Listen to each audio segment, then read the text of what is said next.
Quand mes yeux parcourent les dégâts de la guerre à l'est du pays, il m'arrive de minimiser les fameuses ruines des Pompéi. À contre-cœur, toutes ces âmes s'en sont allées loin des terres qui leur avaient été octroyées. Le pied de paix ne peuvent plus piétiner. Les têtes qui s'y lèvent comme Mamadou sont d'emblée décimées par l'insensible guillotine de l'Occident qui ne sait que tuer, point serré dans le grand sang. Avoir des hécatombes qui puent sans arrêt à l'Est et les silences assourdissants de pays de l'Ouest. Si leur morale et conscience ne sont pas en panne, alors il leur reste les diagnostics du syndrome d'Angelman. L'histoire des Gorées continue son cours dans Bunagana. Ni la libre circulation, ni l'atmosphère pure, il n'en a.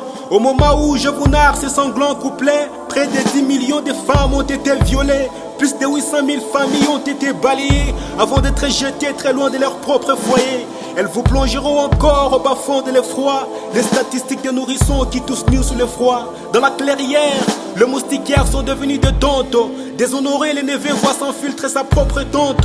Le capi, tout comme l'homme, régresse de la nature. La narine ne peut passer une minute sans inspirer les pourritures. Des bébés immaculés sont shootés, grillés ou immolés. Les vagines sont profanées, bombardées ou pilées. Sous le regard passif et complice des Nations Unies, les sourires saignent sans son sur la civière de l'agonie.